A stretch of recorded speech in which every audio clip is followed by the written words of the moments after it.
Si quelqu'un veut venir après moi, qu'il renonce à lui-même, qu'il se charge de sa croix et qu'il me suive. Matthieu 16, 24. Renoncer à soi-même. D'un mot, le Seigneur va droit au but.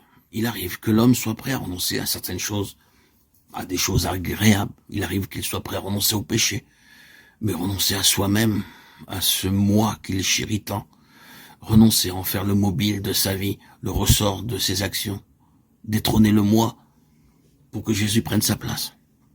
La première, que cela est bien plus difficile.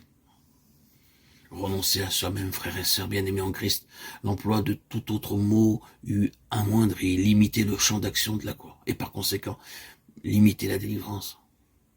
En effet, chers amis, le résultat ultime de la croix, c'est l'affranchissement de soi-même, la délivrance du moi.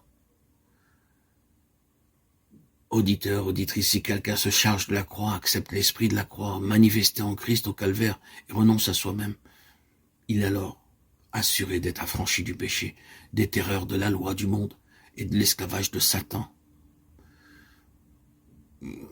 Qu'il soit 1000 fois béni, cet évangile du calvaire, dans sa simplicité, sa profondeur, son efficacité, sa sagesse, car le moi est bien la cause de tous les troubles, de toutes les rébellions, tous les égoïsmes, de l'orgueil et du péché. Que l'homme se considère comme cloué au bois avec le Christ, jour après jour, heure après heure, que dans les difficultés, les luttes inhérentes à cette vie, il renonce à soi-même et habite dans le calme et la paix du Sauveur. Suivant celui qui l'a précédé dans le chemin de la croix, cet homme suivra l'agneau. Non seulement jusqu'au calvaire, mais jusqu'au ciel, même où il partagera son trône. Y aurait-il pour les disciples un autre chemin que celui que le Christ a suivi? Évidemment non. Le Christ a pris sur la croix la place du pécheur. Quiconque veut le suivre et accepter ses enseignements doit prendre à son tour la croix de Christ. Lorsque les disciples avaient commencé à suivre Jésus de Nazareth, ils n'avaient sûrement jamais entrevu la possibilité du calvaire. Jésus les avait appelés, ils crurent qu'il était le Christ et le suivirent.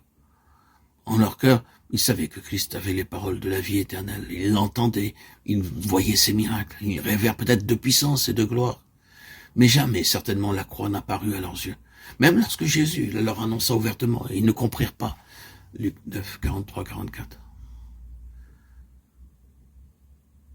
Il en va toujours de même avec la plupart des enfants de Dieu. Ils n'envisagent pas la possibilité de la croix. Mais les premiers disciples ne savaient pas ce que nous savons.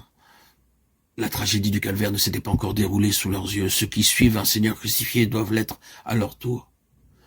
Ici-bas, la croix. Au ciel, seulement, le trône.